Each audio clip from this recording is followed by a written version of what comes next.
Sinasabing ang bawat hibla ng tela ay parang kapalaran ng tao, may matibay, may marupok, at may mga buhol na mahirap kalasin.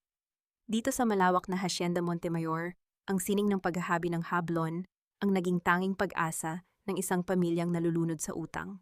Ako si Amra, isang babaeng nagmula sa putikan na ang tanging yaman ay ang talino ng aking mga kamay.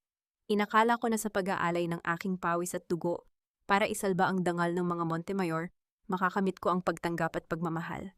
Pero nagkamali ako. Dahil sa likod ng mga marangyang piging at naggagandahang kasuotan, nagtatago ang isang malupit na pagtataksil. Paano mo dadasalin ang kapatawaran kung ang taong pinangakuan mong makakasama habang buhay ay siya ring kukuha ng lahat sa iyo, pati na ang sarili mong anak? Ngayong gabi saksihan ninyo ang kwento ng isang pusong dumaan sa apoy ng kahihiyan, ngunit babangon para dabiin ang sarili niyang hustisya. Dahil ang babaeng itinuring ninyong basahan, ang siya ring magtuturo sa inyo kung ano ang tunay na halaga ng dangal. Huwag mong dungisan ang kristal na basong yan, Amara. Ang kamay ng labandera ay para sa kusina, hindi para sa hapagkainan ng mga Montemayor. Ngayong gabi maglingkod ka sa babaeng tunay na nagligtas sa amin, kay Celestina.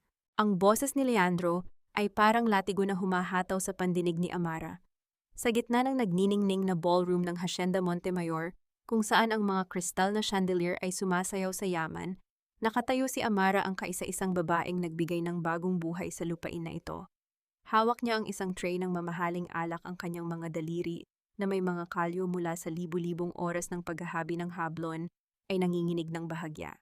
Nakatingin sa kanya ang lahat ng matatayog na tao sa Negros. Ang mga asawa ng mga asyendero na suot ang pinakamagagandang hablon na gawa ng kanyang mga kamay ay nakatingin sa kanya ngayon nang may halong pangungutya. Leandro, anong ibig mong sabihin? Bulong ni Amara, ang boses niya ay gumaralgal. Ito ang selebrasyon ng ikasandaang taon ng hacienda. Ako ang nagpuyat para mabuo ang koleksyong ito. Ako ang nagligtas sa atin sa bangkarote. Isang matunog na tawa ang kumawala sa mga labi ni Doña Victoria, ang kanyang biyenan. Utang, Amara, huwag kang masyadong mapagmataas. Ang sining mo sa paghahabi ay utang na loob mo sa pamilyang ito dahil pinatira ka namin dito noong wala kang makain. Pero ang perang nagbayad sa mga milyong utang ni Leandro, hindi galing sa mga basahan mo, galing iyon sa pamilya ni Celestina. Kasabay ng mga salitang iyon, bumukas ang malaking pinto ng hall. Pumasok si Celestina Araneta, ang babaeng mortal na kaaway ng dangal ni Amara. Suot nito ang isang pulang bestida na gawa sa mamahaling seda mula sa Europa at nakakapit ang kanyang braso sa balikat ni Leandro. Ang masakit, hindi siya itinulak ni Leandro. Sa halip, hinigpitan pa nito ang hawak sa baywang ng dalaga sa harap ng lahat. Amara, maging practical tayo. Malamig na sabi ni Leandro, ang mga mata nito ay kasing limig ng kamatayan.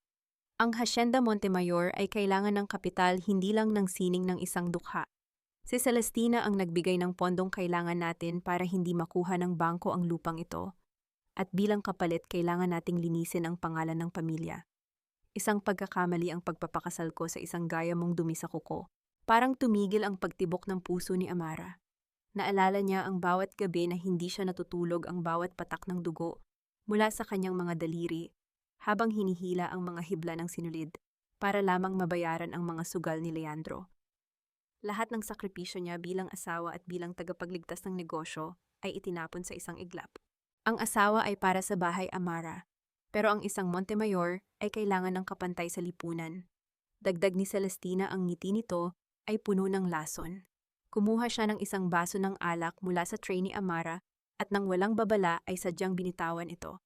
Klink, na basag ang kristal, nabasa ang suot na sapatos ni Amara. Oops, sorry, linisin mo yan ha, bagay naman sa iyo ang nakaluhod. Pangungutya ni Celestina habang nagtatawanan ang mga tao sa paligid. Hindi gumalaw si Amara, hindi siya umiyak. Ang sakit ay naging isang matigas na bato sa kanyang dibdib. Tiningnan niya si Leandro, ang lalaking ipinaglaban niya laban sa sarili niyang ama. Leandro, ang anak natin, Picapo, si Gabriel. Isipin mo si Gabriel, Pat. Huling pagsamo ni Amara. Lumapit si Leandro sa kanya, ang hininga nito ay amoy alak at pagtataksil. Huwag mong gagamitin ang anak ko para manatili dito, dahil bukas ilalabas na ang mga papeles para sa annulment. At tungkol kay Gabriel, huwag kang mag-alala. Magkakaroon na siya ng bagong ina. Isang ina na may pangalan, may yaman at hindi amoy pawis at sinulid. Simula sa gabing ito, wala ka ng karapatan sa batang iyon. Parang gumuho ang langit sa ulo ni Amara. Ang pagtataksil ng asawa ay masakit, ang pangungutya ng biyenan ay mahirap, pero ang banta na kukunin ang kanyang anak ay ang huling hibla na bumasag sa kanyang pagtitimpi. Ilabas na yan, utos ni Doña Victoria sa mga gwardya. Nakakasira ng view sa party. At huwag ninyong hahayaang may madala siyang kahit ano mula sa bahay na ito. Kahit ang suot niyang alahas, hubarin ninyo. Pag-aari yan ng mga Montemayor. Sa harap ng lahat, pinilit hubarin ng mga gwardya ang gintong kwintas sa leeg ni Amara, isang alaala ng kanyang yumaong ina. Nang subukan niyang lumaban, itinulak siya ni Leandro, kaya napasubsob siya sa sahig mismo sa tumpok ng mga nabasag na kristal. Duguan ang kanyang mga palad. Ang telang hablon na suot niya, ang telang siya mismo ang naghabi, ay napunit. Habang kinakaladkad siya palabas ng Grand Hall, narinig ni Amara ang huling hirit ni Leandro na tuluyang pumatay sa kanyang pag-ibig. Mula ngayon, Amara, ikaw ay wala kundi isang alaala ng kahirapan na gusto naming kalimutan. Huwag kang babalik dito, dahil kung gagawin mo, ipapakulong kita. Itinapon si Amara sa labas ng malaking tarangkahan ng hasyenda habang bumubuhos ang malakas na ulan. Wala siyang dalang kahit ano kundi ang basang damit sa kanyang katawan at ang duguan niyang mga kamay. Ngunit sa gitna ng dilim at lamig, may isang bagay na hindi nila nakuha sa kanya. Ang kanyang galit. Isang galit na kasing tibay ng pinakamahal na hibla ng hablon. Tumayo si Amara, hinarap ang mansyong dati niyang itinuring na tahanan. Leandro, Doña Victoria, Celestina, kinuha ninyo ang lahat sa akin, pero nakalimutan ninyo ang isang bagay. Ako ang naghabi ng yaman ninyo, at ako rin ang maghihimay sa bawat hibla ng buhay ninyo hanggang sa wala nang matira kundi kahihiyan. Sa gitna ng ulan, isang itim na sasakyan ang dahan-dahang huminto sa harap niya. Isang bintana ang bumaba at isang matandang lalaki na matagal na niyang hindi nakikita ang tumingin sa kanya ng may awa at determinasyon. Kailangan mo ba ng tulong, Amara? O gusto mong simulan na nating bawiin ang nararapat sa'yo? Sa loob ng tahimik at madilim na sasakyan, tanging ang malakas na paghampas ng ulan sa bintana ang naririnig. Nakayuko si Amara sa likurang upuan, nanginginig sa ginaw at sakit. Ang kanyang mga palad na sugatan at puno ng dugo ay maingat na binalot ng isang malinis na panyo ng lalaking nagligtas sa kanya. Attorney Villarreal, bakit ngayon lang kayo? Basag ang boses na tanong ni Amara. Umagos muli ang mga luha sa kanyang pisngi na kanina pa niya pinipigilan. Si Attorney Ben Villarreal, ang pinagkakatiwalaang abogado at matarik na kaibigan ng kanyang yumaong biyenan, na si Don Severino, ay humarap sa kanya mula sa driver's seat. May matinding awa at galit sa mga mata ng matanda. Patawad, Amara, matagal kitang hinanap mula nang mamatay ang Don. Alam kong hindi naging madali ang buhay mo sa poder ng mga Montemayor, pero hindi ko inakalang abot sa ganitong kasamaan si Leandro at Doña Victoria. Kinuha nila si Gabriel, attorney. Humagulgol si Amara, ang mga kamay ay napakuyom kahit pamahapdi ang mga sugat. Pinalayas nila ako na parang aso, sinabihan nila akong wala akong karapatan sa sarili kong anak. Ibinigay ko ang lahat. Ang lakas ko, ang paningin ko, bawat hibla ng hablon na hinabi ko para isalba ang hasyenda. Pero bakit nila ginawa sa akin ito?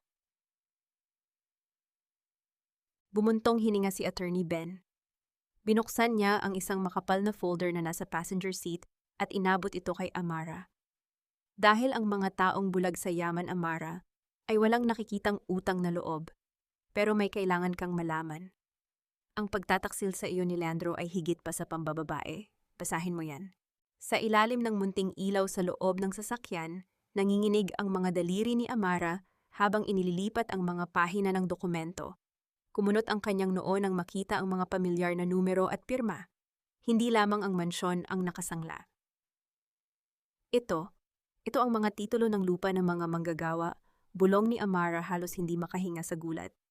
Ang mga bahay sa barangay Silang, isinanglan niya ang lupa ng mga tagahabi. Iyan ang masaklap na katotohanan, malungkot na tugon ng abogado. Ginamit ni Leandro ang mga titulo ng lupa para mangutang sa bangko ng mga Araneta. Pinangsugal niya ang pera at ang iba ay ipinambili ng mga luho para kay Celestina.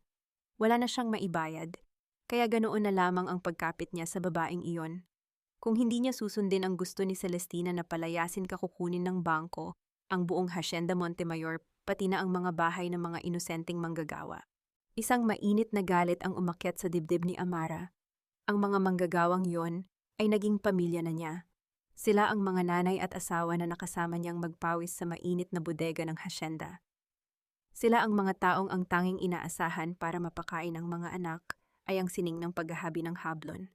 Tapos ngayon, malalaman niyang ibinenta sila ni Leandro nang walang kalaban-laban. Hindi lang dangal at anak ni Amara ang kinuha ni Leandro, pati ang kinabukasan ng mga taong nagtiwala sa kanya ay ninakaw nito. Hindi ko hahayaang mangyari ito, matigas na sabi ni Amara. Pinunasan niya ang kanyang mga luha. Ang mga mata niya ngayon ay nag-aalab sa determinasyon. Meron akong ebidensya, attorney, ang pulang kwaderno. Nandoon ang totoong listahan ng lahat ng malalaking order ng hablon mula sa ibang bansa na hindi idineklara ni Leandro. Iyon ang magpapatunay na ninanakawan niya ang sarili niyang kumpanya para itago ang pera. Nandoon iyon sa opisina niya. Delikado, Amara. Maraming gwardya ngayon sa hacienda and babala ni Attorney Ben. Kailangan ko itong kunin ngayong gabi habang abala sila sa party. Ito na lang ang laban ko. Hindi na napigilan ng abogado si Amara. Sa gitna ng malakas na ulan, palihim siyang bumalik sa mansyon, dumaan sa maliit na gate sa likuran na ginagamit lamang ng mga katulong. Basang-basa at nanginginig sa lamig, matagumpay siyang nakapasok sa madilim na pasilyo patungo sa opisina ni Leandro. Ang silid na ito ang dating saksi sa mga pangarap nilang mag-asawa. Dito nila pinag-usapan ang pagpapalaki kay Gabriel. Ngunit ngayon amoy ng lason at kasinungalingan ang namamayani sa paligid. Mabilis at tahimik na binuksan ni Amara ang mga drawer. Alam niya ang bawat sulok ng silid na ito. Sa pinakailalim na bahagi ng isang lumang cabinet nakita niya ang hinahanap, ang pulang kwaderno. Napahigpit ang hawak niya rito. Pero bago pa siya makalabas, nakarinig siya ng mga halakhak na papalapit. Mga boses iyon ni Leandro at Celestina. Natarantang nagtago si Amara sa likod ng makapal na kortina malapit sa bookshelf. Bumukas ang pinto. Pumasok ang dalawa halatang galing pa sa pagpapatuloy ng selebrasyon. I can't believe you finally kicked her out, Leandro, tumatawang sabi ni Celestina. Hinubad nito ang mamahaling shawl at padaskol na inihagis sa ibabaw ng upuan na madalas gamitin ni Amara noon. I really hate the smell of that woman. Amoy mahirap. Kalimutan na natin ang babaeng yon, Celestina. Wala na si Amara. Tayo na lang. Malambing na tugon ni Leandro sinundan ng tunog ng pagbubuhos ng alak sa baso. Tahimik na humihikbi si Amara sa kanyang pinagtataguan. Ang asawang minahal niya ay isa na lamang estranghero. Ngunit ang mas nagpakulo sa kanyang dugo ay ang sumunod niyang nakita sa refleksyon ng salamin sa pader. May mga gamit pampaganda, isang mamahaling perfume at mga suklay na gawa sa ivory na nakapatong sa isang gilid ng desk ni Leandro. Hindi iyon mga bagong gamit. Halatang matagal nang nakapwesto roon. Humiga si Celestina sa mahabang sofa sa gilid ng opisina at ngumiti ng nakakaloko. You know I like staying here more than in the guest room. It's been months, Leandro, pero hindi pa rin niya nahalata na dito ako natutulog kasama mo tuwing nag-overtime siya sa bodega. Nanigas ang buong katawan ni Amara. Months, mga buwan, ibig sabihin habang siya ay nagpapakamatay sa pagpuyat sa paghahabi ng hablon para iahon sila sa utang habang dumudugo ang kanyang mga daliri para sa pamilyang ito. Ang opisina pa lang ito ay ginagawa ng pugad ng pagtataksil ng dalawa. Ginawa siyang tanga ni Leandro sa loob mismo ng sarili niyang pamamahay, ilang kwarto lang ang layo sa anak nilang si Gabriel. Parang sumabog ang puso ni Amara, ngunit wala siyang pinalabas na kahit anong tunog. Mas humigpit ang yakap niya sa pulang kwaderno. Wala nang natirang pag-ibig sa dibdib niya. Ang tanging naiwan ay isang uhaw para sa hustisya. Aalis siya ngayong gabi, pero sisiguraduhin niyang sa pagbabalik niya, walang matitirang nakatayo sa mansyong ito. Nang maramdaman ni Amara na ligtas ng lumabas, tahimik siyang gumapang palabas ng opisina ni Leandro. Mahigpit na nakasukbit sa loob ng kanyang basang damit ang pulang kwaderno, ang kaisa-isang hawak niyang ebidensya. Ngunit bago siya umalis ng Hacienda Montemayor, may isang taong hindi niya maaaring iwan. Si Gabriel, ang kanyang 4 na taong gulang na anak. Ang tanging rason kung bakit niya tiniis ang impyerno sa loob ng 5 taon. Tumakbo siya paakyat sa likurang hagdan, pilit na iniiwasan ang mga gwardya na abala pa rin sa paglilinis ng kalat mula sa naganap na piging. Nang marating niya ang kwarto ni Gabriel, dahan-dahan niyang pinihit ang doorknob. Hindi ito nakakandado. Pagpasok niya, sinalubong siya ng pamilyar na amoy ng baby powder at lavender. Sa gitna ng malaking kama, mahimbing na natutulog ang kanyang anak. Yakap nito ang isang maliit na unan na gawa sa telang hablon na siya mismo ang nagtahi. Hindi napigilan ni Amara ang pag-agos ng kanyang mga luha. Lumapit siya at marahang hinaplos ang pisngi ng bata. "Gabriel, anak, gigising si Mama," nanginginig niyang bulong. "Aalis na tayo dito, sasama ka kay Mama." Pilit niyang binubuhat ang bata nang hindi ito nagigising. Ngunit bago pa siya makahakbang palayo sa kama, biglang bumukas ang malaking pinto ng kwarto at nagbukas ang lahat ng ilaw. Nakakabulag ang liwanag. "At saan mo balak dalhin ang apo ko, babae?" Isang malamig at pamilyar na boses ang bumasag sa katahimikan. Nakatayo sa pintuan si Doña Victoria. Nasa likod nito ang 3 malalaking gwardiya ng hasyenda at sumunod na pumasok sina Leandro at Celestina. Automatikong niyakap ni Amara si Gabriel, na ngayoy nagising na at nagsisimula ng umiyak dahil sa ingay at liwanag. "Alis na kami, Doña Victoria. Kukunin ko ang anak ko dahil wala na akong lugar sa pamamahay na ito." "Mabuti naman at alam mo ang lugar mo," nakangising sagot ni Doña Victoria. Ang matalim nitong tingin ay nakatutok kay Amara na parang isang nakakadiring insekto. "Pero nagkakamali ka kung iniisip mong isasama mo ang apo ko. Si Gabriel ay isang Montemayor. Dugo namin ang nananalaytay sa kanya. Hindi siya sasama sa isang patay gutom na gaya mo para lang tumira sa isang barong-barong." "Ako ang ina niya." Galit na sigaw ni Amara, pilit na pinapakalma ang umiiyak na si Gabriel. "Wala kayong karapatang ilayo siya sa akin. Leandro, sabihin mo sa nanay mo, anak ko to." Ngunit lumapit lang si Leandro nang may nakakapasong lamig sa mga mata. "Amara, huwag mo nang pahirapan ang sarili mo. Inayos na ng mga abogado ko ang mga papeles. Wala kang trabaho, wala kang pera at bukas makalawa sira na ang pangalan mo sa buong Negros. Sinong huwes ang magbibigay ng custody sa isang baliw at walang kwentang ina?" "Wala akong pakialam sa yaman ninyo. Ibigay niyo lang sa akin ang anak ko," pagmamakaawa ni Amara. Sa unang pagkakataon, lumuhod siya hindi para sa sarili kundi para kay Gabriel. "Leandro, parang awa mo na. Siya na lang ang meron ako." "Kunin ang bata," malamig na utos ni Leandro sa mga gwardya. "Mama, mama," umiiyak na sigaw ni Gabriel nang pilit siyang kunin ng mga gwardya mula sa mahigpit na yakap ni Amara. "Huwag, anak ko, bitawan ninyo siya." Nagpumigla si Amara. Kinagat niya ang braso ng isang gwardya, sinipa ang isa, ngunit napakalakas nila. Walang awang kinaladkad si Amara palayo. Naramdaman niya ang matinding hapdi nang bumagsak ang kanyang tuhod sa matigas na sahig, pero mas masakit ang makita ang kanyang anak na nagmamakaawa inaabot ang maliliit nitong kamay sa kanya habang karga ng isang estranghero. Ang iyak ni Gabriel ay parang mga patalim na paulit-ulit na itinarak sa puso ng isang ina. "Mama, gusto ko kay Mama," sigaw ng inosenteng bata, hanggang sa isara ni Doña Victoria ang pinto ng kwarto. Dinala si Amara pa ibaba ng hagdan at kinaladkad patungo sa main door ng mansyon. Nagpupumiglas siya, sumisigaw at nagmamakaawa, ngunit bingi ang buong hasyenda sa sakit na kanyang nararamdaman.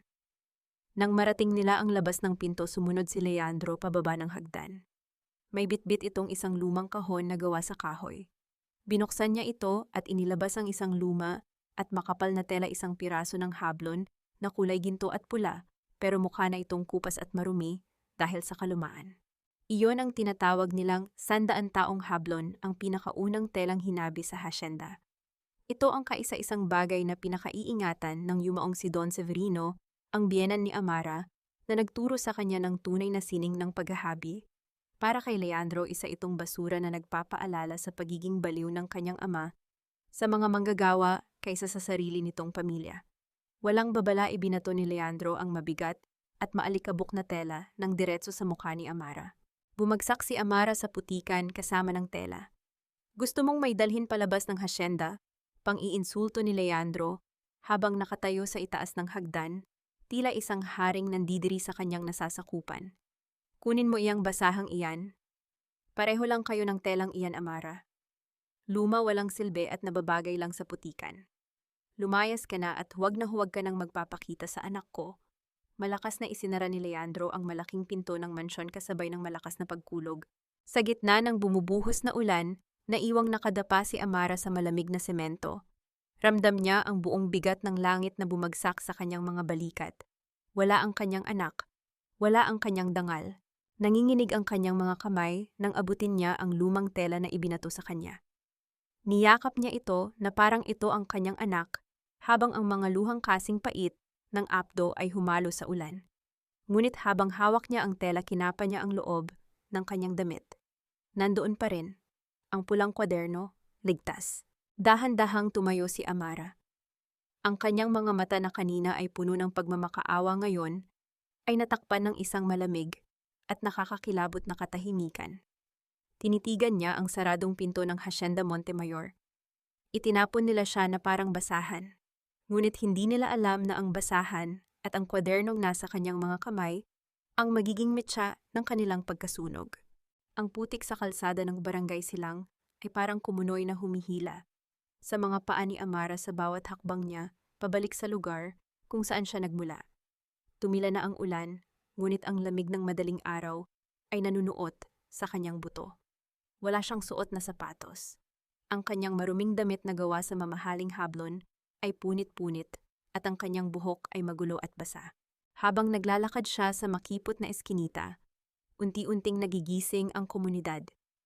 Nagbubukas na ang mga sari-sari store at nagsisimula na ang bulungan ng mga kapitbahay.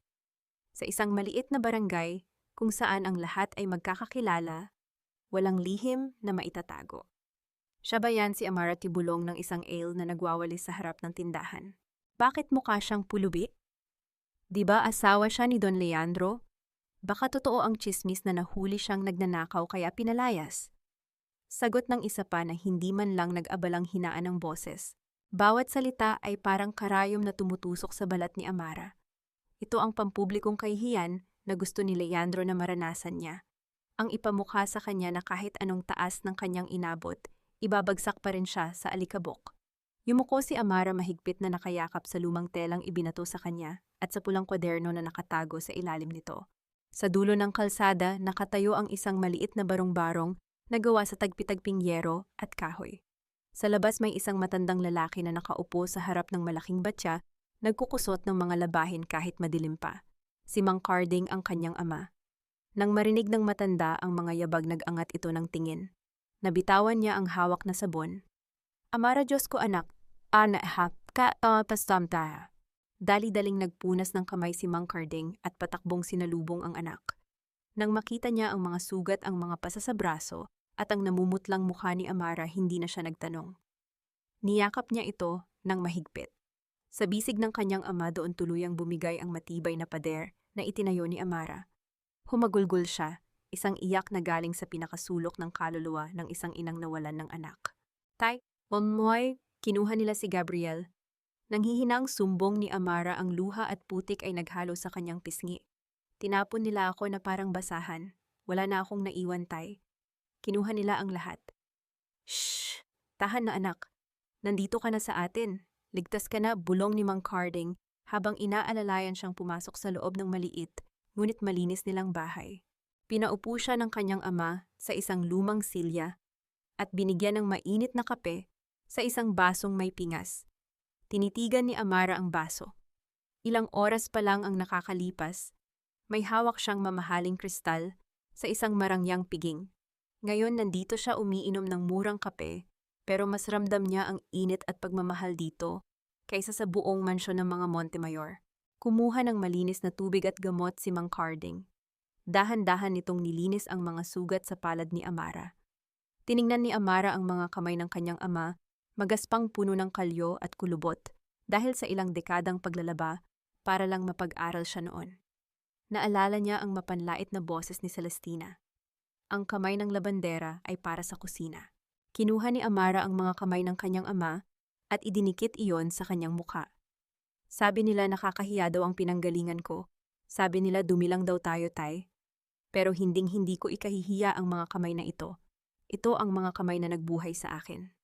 Ngumiti ng malungkot si Mang Carding at hinalikan ang noo ng anak. Ang dangal, Amara, hindi nabibili ng apelido o ng malaking bahay. Walang mantsa ang kamay na naghahanap buhay ng patas. Sila ang may maruming budhi, hindi ikaw. Ang mga salitang iyon ay parang tubig na naghugas sa pag-aalinlangan sa isip ni Amara. Pinunasan niya ang kanyang mga luha. Ang panlulumo ay unti-unting napalitan ng isang malamig na determinasyon. Inilapag ni Amara ang dalawang bagay na naiuwi niya mula sa hasyenda sa ibabaw ng maliit na mesa, ang marumi at kupas na 100 taong hablon at ang pulang kwaderno. Ano yan, anak? Nagtatakang tanong ng matanda. Ito ang magbabalik sa atin kay Gabriel Titan. Seryosong sagot ni Amara, ang kanyang mga mata ay nanlilisik sa tapang. Nandito sa kwadernong ito ang lahat ng patunay na ninanakawan ni Leandro ang sarili niyang kumpanya. Ipapasa ko ito kay Attorney Villarreal. Sisiguraduhin kong mabubulok sa kulungan si Leandro at hindi niya madadala si Gabriel sa pagbagsak niya. Ngunit bago pa man makasagot si Mang Carding, may narinig silang malalakas na boses mula sa labas. Sumilip ang matanda sa awang ng bintana at nanlaki ang mga mata.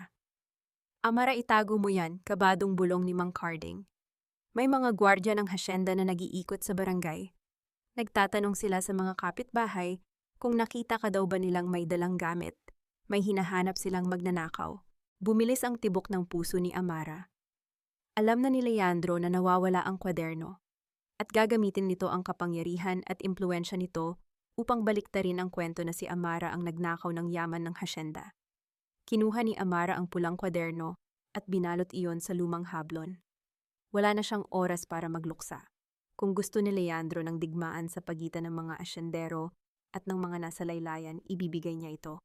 Tay, kailangan ko nang umalis, mariing sabi ni Amara.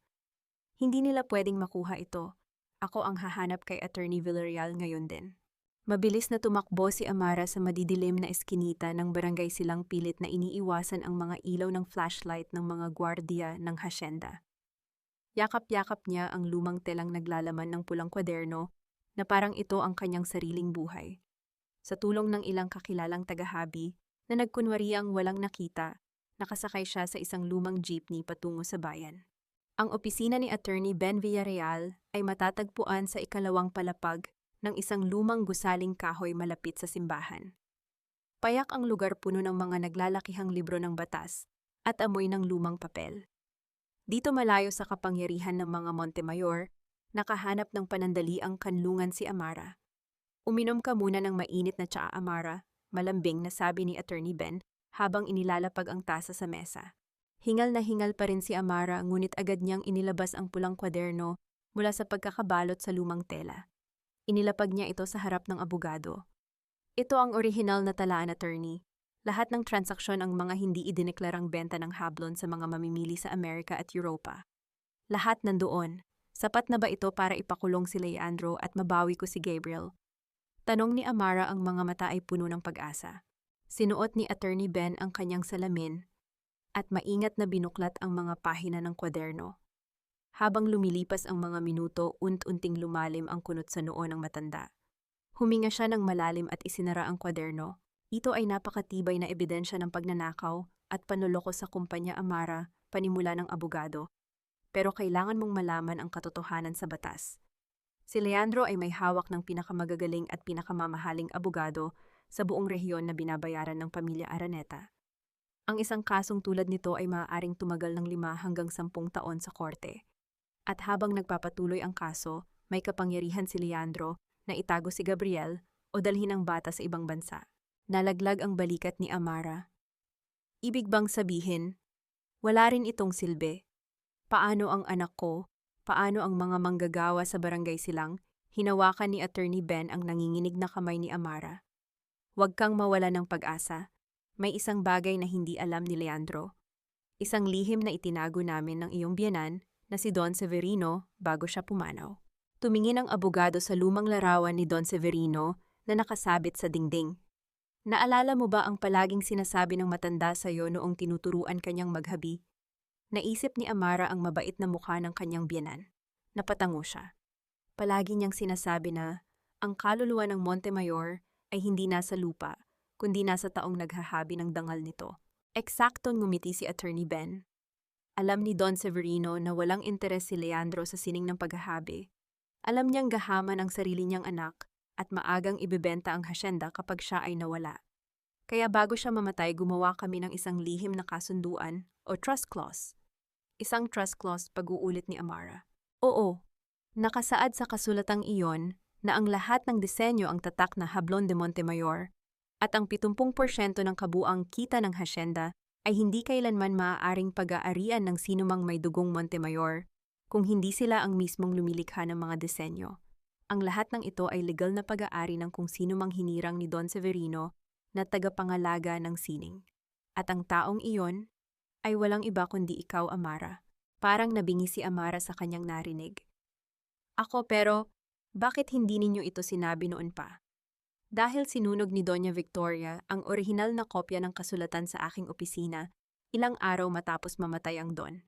Inakala niyang wala nang natira buntong hininga ng abogado. Ngunit matalino si Don Severino. Alam niyang gagawin iyon ng kanyang asawa. Kung gayon, nasaan ang totoong ebidensya? Paano natin mapapatunayan sa korte na may ganoong kasunduan? Mabilis na tanong ni Amara.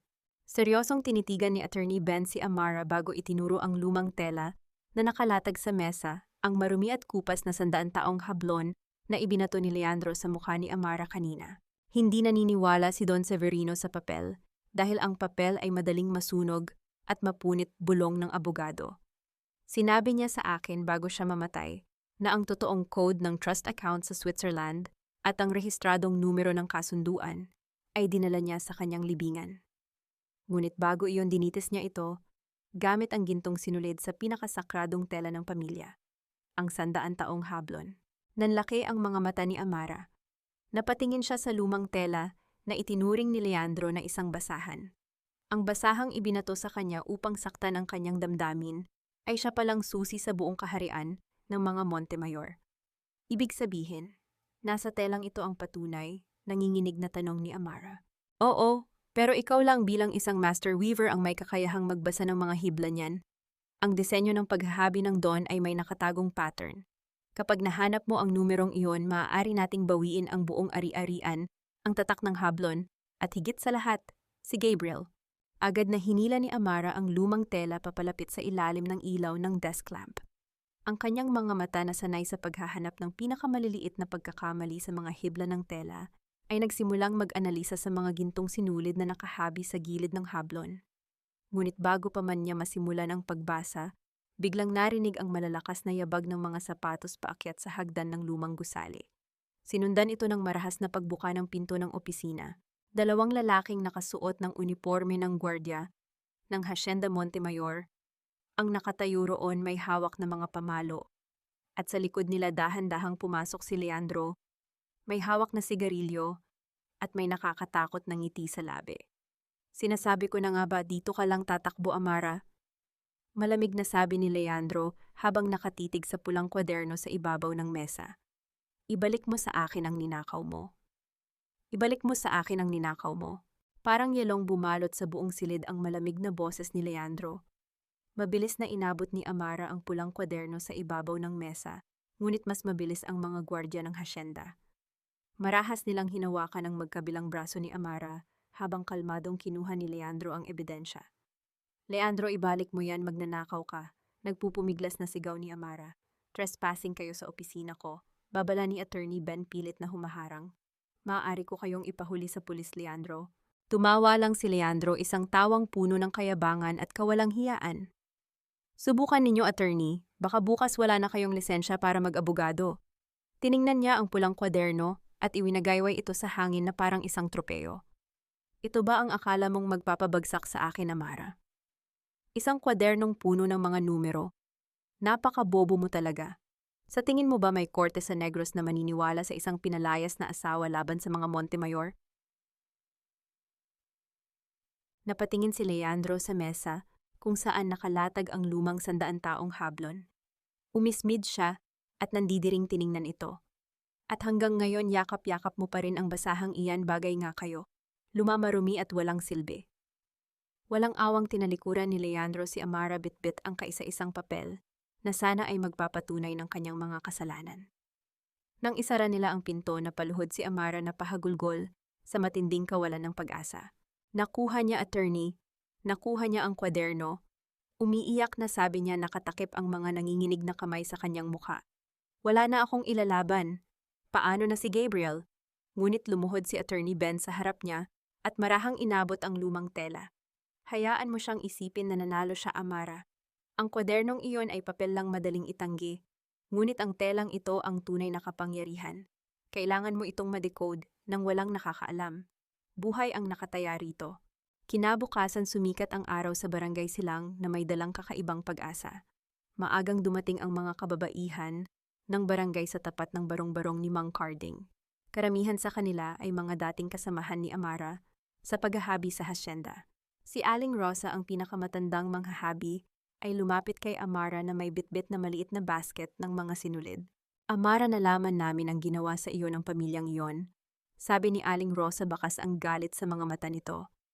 Nabalitaan din namin kagabi na totoo ngang isinangla ni Don Leandro ang mga titulo ng lupa natin para ibigay kay Celestina. Patawad, Aling Rosa, hindi ko alam. Wala kang kasalanan, anak, putol ng matanda. Kaya kami nandito dahil hindi tayo susuko. Kung ipinasara nila ang bodega mo sa hasyenda, gagawa tayo ng sarili nating hablon. Dito tayo hahabi. Ibebenta natin sa plaza sa mga turista. Ang kikitain ay gagamitin natin para mabayaran mo ang abogado mo at mabawi mo si Gabriel. Naluha si Amara sa ipinakitang pagmamahal ng kanyang mga kapitbahay. Sa kabila ng sarili nilang problema, handa silang tumulong dahil sa utang na loob at bayanihan. Agad nilang inilabas ang kanilang mga lumang gawang kahoy na loom. Nagsimulang umalingaw-ngaw ang pamilyar na tunog ng paghahabi. Tlak, tlak, tlak. Bawat tunog ay parang tibok ng pusong lumalaban. Ngunit ang munting pag-asang iyon ay madaling dinurog. Bago pa man makatapos ng 1 metro ng tela si Amara, 2 malalaking itim na sasakyan ang pumarada sa makipot at maputik na kalsada ng barangay. Tumalsik ang putik sa mga malilinis na sinulid na nakabilad sa labas. Bumaba mula sa sasakyan si Celestina Araneta. Suot ang isang mamahaling puting bestida at pinapayungan ng kanyang assistant. Kasama niya ang hepe ng pulisya at isang sheriff ng korte. Nandidiri siyang tumingin sa mga mahihirap na bahay. Tigil malakas na utos ng sheriff. Tumigil ang lahat. Lumapit si Amara, ang puso ay kumakabog sa kaba at galit. Celestina, anong ginagawa mo rito? Wala ka ng karapatan sa lupang ito. Ngumisi si Celestina, naglakad papalapit kay Amara na parang isang reyna. I'm just protecting my property, Amara. Nakarating sa akin ang balita na gumagawa kayo ng mga disenyo ng hablon na pag-aari ng kumpanya ko. That is a crime.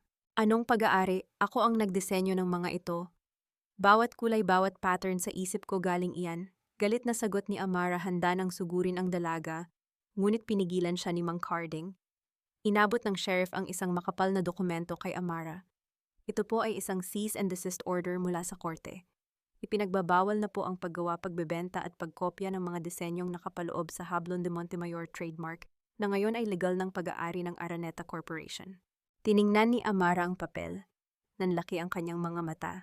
Sa pahina ng kontrata na tinatawag na Deed of Assignment of Intellectual Property Rights, malinaw na nakasaad na ipinapasa niya ang buong karapatan ng kanyang mga likha.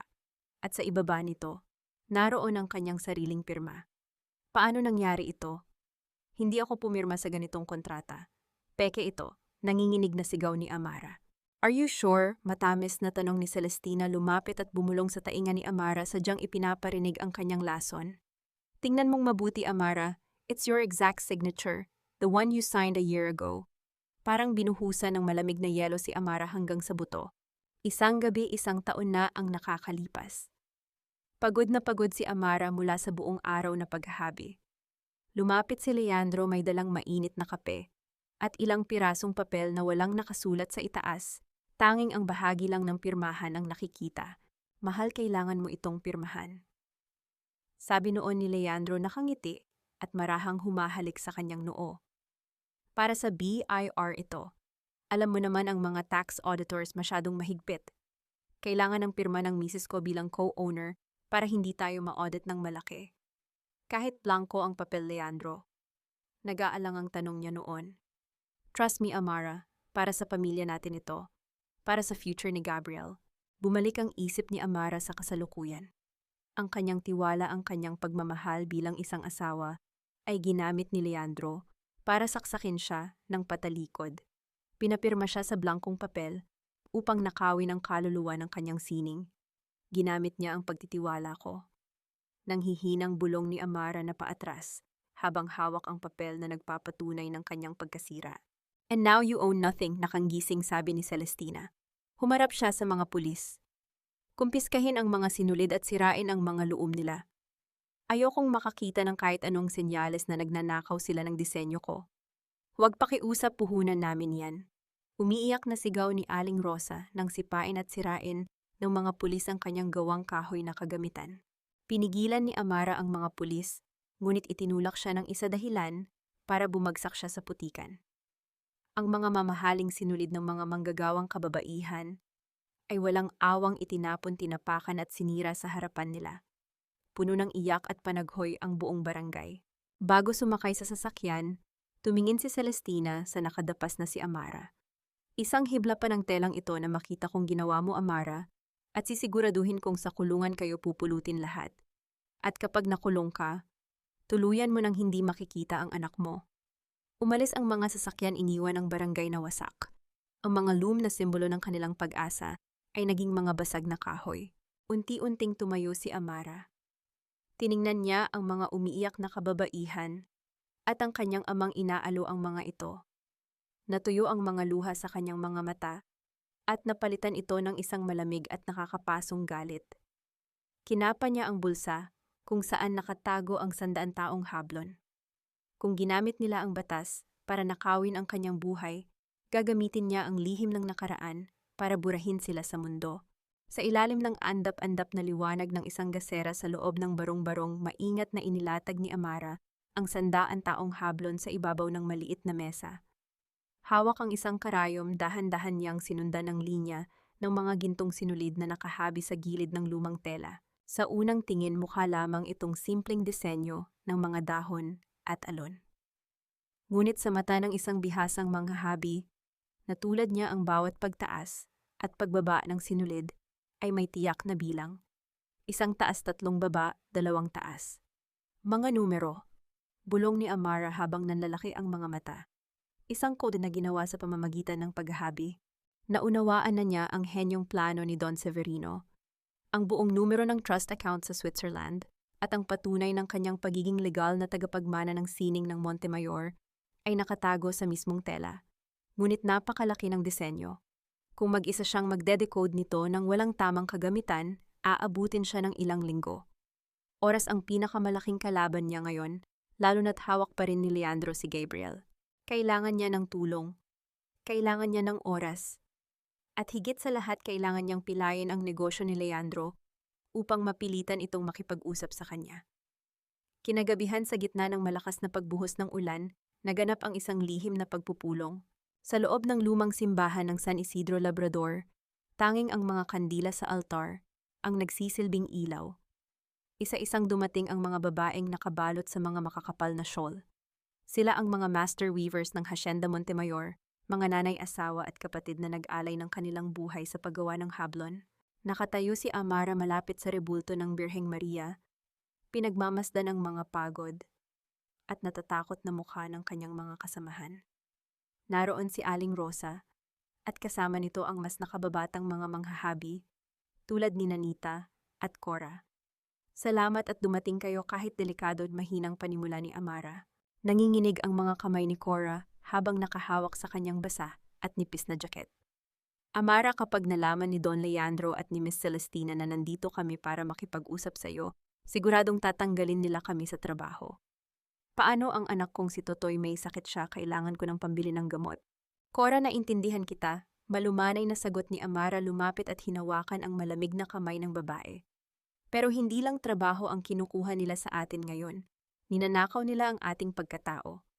Alam niyo ba kung ano ang pinapipirmahan sa inyo ni Celestina nitong mga nakaraang araw?" Nagkatinginan ang mga babae. "Sabi nila bago raw patakaran," sagot ni Nita. "Gagamit na raw tayo ng mas murang sinulid mula sa China at bibilisan ang paggawa para makapagpadala agad ng 100 rolyo ng hablon sa Europa sa katapusan ng buwan." Umiling si Amara. "Hindi hablon ang ginagawa ninyo. Isa iyong panloloko para mapabilis ang kita nila. At alam ba ninyo kung saan mapupunta ang kikitain doon pambayad sa utang ni Leandro? Dahil wala ng pera ang hasyenda, isang malalim na buntong hininga ang kumawala kay Amara bago niya ibinagsak ang pinakamabigat na katotohanan. Isinangla ni Leandro ang mga titulo ng lupa ng inyong mga bahay sa barangay Silang nang walang paalam. Isinangla niya ang lupa ninyo para pambayad sa sugal at sa pamilya Araneta. Halos mapatid ang hininga ng lahat sa loob ng simbahan. Ang takot sa mga mata ng mga manghahabi ay unti-unting napalitan ng gulat pagkadismaya at nag-aapoy na galit. Mga bahay namin pero ipinamana pa iyon ng mga magulang namin. Umiiyak na reklamo ng isang matandang babae. Lahat kayo maaaring palayasin bukas makalawa kung hindi makakapagbayad si Leandro, mariing sabi ni Amara. At iyan ang dahilan kung bakit niya ibinenta ang buong karapatan ng hablon kay Celestina gamit ang peke kong pirma. Ginagawa kayong alipin sa sarili ninyong sining para bayaran ang mga kasalanang hindi naman kayo ang gumawa. Pumikit si Amara at pilit na pinigil ang pagtulo ng kanyang mga luha habang inaalala ang pagmamakaawa ng kanyang anak na si Gabriel. Inagaw nila ang anak ko, tinanggalan nila ako ng dangal, at ngayon kukunin din nila ang inyong kinabukasan. Hanggang kailan tayo matatakot? Tumayo si Aling Rosa, ang pinakamatanda at pinakarespetado sa lahat. Ang kanyang mga mata ay nanlilisik sa galit. 50 taon akong naghabi para sa mga Montemayor. Pinalayas nila si Amara na parang aso kahit siya ang nagligtas sa asyenda. Ngayon na nakawin pa nila ang bubong sa ating mga ulo, hindi ako papayag. Lumapit si Aling Rosa sa altar at nagsindi ng isang mahabang kandila. Hinarap niya si Amara. Ano ang gusto mong gawin namin, Amara, kasama mo kami? Isang matapang na ngiti ang sumilay sa labi ni Amara. Kung walang maghahabi, walang maibebenta si Celestina, walang maipapadala si Leandro sa Europa. Pilay sila. Bukas magdedeklara tayo ng aklas, walang sino man ang papasok sa bodega. Ipapakita natin sa kanila na hindi tayo mga makina na basta na lang nilang itatapon. Tayo ang bumubuhay sa Hacienda Montemayor. Nagkaroon ng bulong-bulungan. Isang malaking sugal ang pag-aaklas, ngunit alam nilang ito na lamang ang paraan upang mabawi ang kanilang mga titulo ng lupa. At upang matulungan si Amara na maipit si Leandro. Isa-isang lumapit ang mga kababaihan sa altar. Bawat isa ay nagsindi ng kandila bilang tanda ng kanilang panata. Puno ng emosyon ang tagpong iyon. Ang mga kamay nilang magagaspang puno ng sugat at kalyo mula sa sinulid at karayom ay magkakahawak ng mahigpit. Nagkaisa ang mga ina-asawa at anak para ipagtanggol ang kanilang pamilya nang matapos ang pagpupulong palihim na naghiwa-hiwalay ang mga babae sa dilim. Ngunit sa isang sulok na iwan si Cora, nakayuko ito nanginginig ang mga balikat habang patuloy sa pagluha. Ang isip niya ay naguguluhan. Ang sakit ng kanyang anak na si Totoy ay lumalala at nangako si Celestina na bibigyan siya ng tulong pinansyal kung magiging mata at tainga siya nito sa loob ng barangay. Kinaumagahan. Sa opisina ni Leandro sa loob ng Marangyang Mansyon. Tahimik na humihigop ng kape si Leandro habang pinapanood si Celestina na naiiritang nakikipag-usap sa telepono. What do you mean walang tao sa pabrika, nasaan ang mga trabahador? Sigaw ni Celestina, halos iba to ang telepono. We have a deadline for the Spanish clients next week. Isang malapad at demonyong ngiti ang lumitaw sa labas ni Leandro. May nagring sa kanyang pribadong cellphone. Nang sagutin niya ito, narinig niya ang umiiyak na boses ni Cora. Don Leandro, patawad po, humihikbing sabi ng manghahabi. Nagpatawag po ng lihim na pagpupulong si Amara kagabi sa simbahan. Siya po ang nag-utos na mag-aklas kaming lahat para hindi matuloy ang export ninyo. Ibigay niyo na po sana ang pera para sa ospital ng anak ko. Sinabi ko na po ang lahat. Napasandal si Leandro sa kanyang silya, tila lubos na nasisiyahan sa takbo ng mga pangyayari. Salamat, Cora. Huwag kang mag-alala, ipapadala ko ang pera sa ospital. At bilang pabuya, ililigtas ko ang titulo ng lupa mo. Ibinaba ni Leandro ang telepono at humalakhak. Tiningnan niya si Celestina na ngayon ay namumula na sa galit. Relax, my love, nakanggising, sabi ni Leandro. Gusto palang makipaglaro ng asawa kong baliw. Akala niya siguro maliligtas siya ng mga basurang manggagawang iyan. Titingnan natin kung hanggang saan ang tapang ni Amara kapag ang mga mismong ipinagtatanggol niya ang tumalikod sa kanya. Kumuha ng baril si Leandro mula sa drawer ng kanyang desk. Tawagin mo ang mga gwardya, Celestina. Pupunta tayo sa barangay Silang. Oras na para turuan ng leksyon ang mga mang-aaklas. Umuugong ang mga makina ng 3 malalaking itim na sasakyan habang papalapit sa maputik na kalsada ng Barangay Silang. Mula sa kanyang pinagtataguan sa likod ng isang puno, pinanood ni Amara ang pagdating ni Leandro at ng mga armadong gwardya ng hasyenda. May hawak na baril si Leandro, halatang handang manakit upang pigilan ang napipintong pag-aaklas ng mga manghahabi. Nagsimulang magkagulo sa barangay. Sumisigaw ang mga tao. Nilalabanan ni Mang Carding at Aling Rosa ang mga gwardya. Gusto sanang lumabas ni Amara upang ipagtanggol ang kanyang ama at mga kasamahan, ngunit isang malinaw na katotohanan ang pumasok sa kanyang isip. Nandito ang lahat ng gwardya, walang bantay ang hasyenda. Ito na ang pinakahihintay niyang pagkakataon.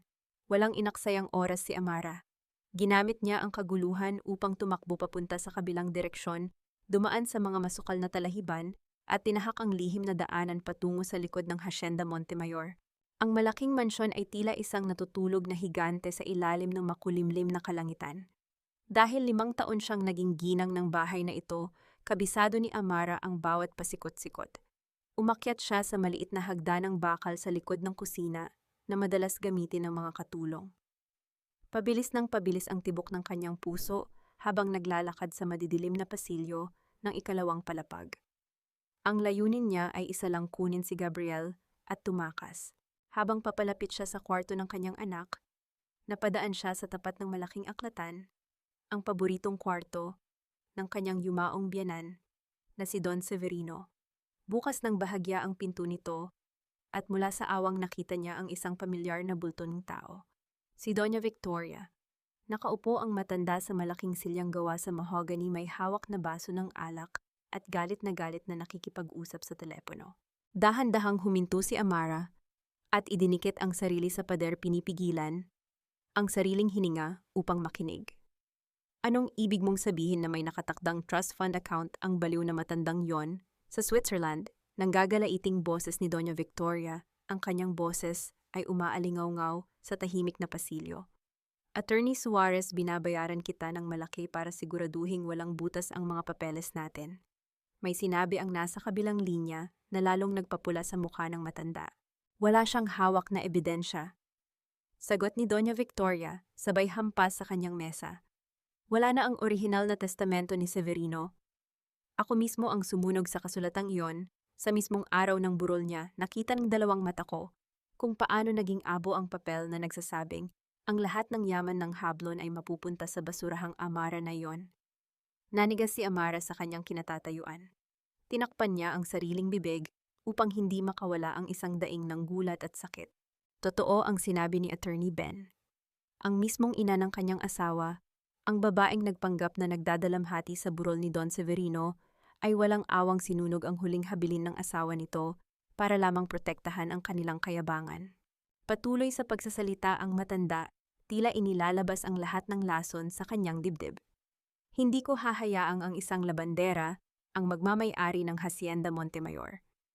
Kung nalaman lang ni Leandro na ang babaeng inaapi-api niya ang tunay na tagapagmana ng buong kumpanya, baka lalo lang naging duwag ang anak ko.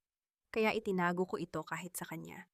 Hindi baling maghirap tayo at kumapit sa mga araneta, huwag lang tayong lumuhod sa isang patay gutom. Naramdaman ni Amara ang pag-akyat ng dugo sa kanyang ulo. Ang lahat ng paghihirap niya, ang pang-aalipin ni Leandro, ang pagpapalayas sa kanya.